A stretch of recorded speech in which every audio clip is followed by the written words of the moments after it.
हम पुकार पुकार के बोल रहे हैं सर, आदमी लोग सुन रहे नहीं है। ये तो जादू वाला तेल नहीं है, ये 108 जड़ी बूटी का तेल रहता है।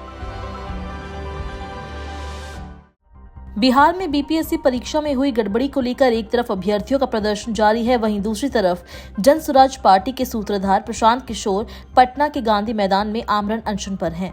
उनका कहना है कि जब तक सीएम नीतीश कुमार अभ्यर्थियों से बात नहीं करेंगे, उनका अनशन जारी रहेगा। कैसे झुकेगी 4 दिन में, जिसको पिछले 20 बरस से आदत लगी हुई है जनता की बात न मानने की, वो 4 दिन में कैसे झुकेगा। सरकार की असंवेदनशीलता है, उनका अहंकार है और कहीं न कहीं उनका ये भ्रम है कि बिहार की जनता खड़ी नहीं होगी, चाहे उसके साथ जितना अन्याय हो जाए वो खड़ी नहीं होगी। अपने लिए नहीं खड़ी होगी, अपने बच्चों के लिए नहीं खड़ी होगी।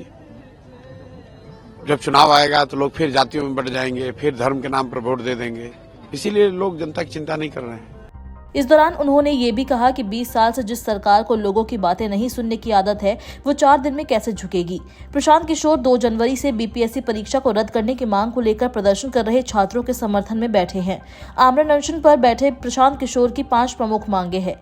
70वीं बीपीएससी परीक्षा में हुई अनियमितता और भ्रष्टाचार की उच्च स्तरीय जांच और दोबारा परीक्षा का आयोजन, 2015 में 7 निश्चय के तहत किए गए वादों के अनुसार 18 से 35 साल के हर बेरोजगार युवा को बेरोजगारी भत्ता, पिछले 10 वर्षों में प्रतियोगिता परीक्षाओं में हुई अनियमितताओं और पेपर लीक की जांच एवं दोषियों पर की गई कार्रवाई पर श्वेत पत्र, बिहार को लाठी तंत्र बनाने वाले दोषियों पर कार्रवाई, सरकारी नौकरियों में बिहार के युवाओं की कम से कम 2/3 हिस्सेदारी के लिए डोमिसाइल नीति लागू की जाए। 4 दिन से आमरण अनशन कर रहे प्रशांत किशोर ने कहा कि जिसे पिछले 20 साल से लोगों की बात नहीं सुनने की आदत है, वे 4 दिन में लोगों के सामने कैसे झुकेंगे। सरकार की असंवेदनशीलता, अहंकार और भ्रम है कि अपने बच्चों के लिए खड़ी नहीं होगी। चुनाव आएगा तो जाति धर्म के नाम पर बढ़कर वोट दे देंगे। अनशन की रणनीति पर पूछे गए सवाल के जवाब में पीके ने कहा कि कोई रणनीति नहीं है, बस बैठे रहना है। जब तक प्रदेश के लोग जागेंगे नहीं, तब तक कोई रणनीति नहीं है, बस बैठे रहना है, चाहे जो करना पड़े। जब तक बिहार के लोग जगेंगे नहीं, तब तक सुधार होगा नहीं। और लोगों को ये समझना होगा कि जन बल के आगे कोई बल नहीं है, लेकिन जन बल तब होगा ना जब आप घर से बाहर निकलिएगा, अपने और अपने बच्चों के लिए खड़े होइएगा।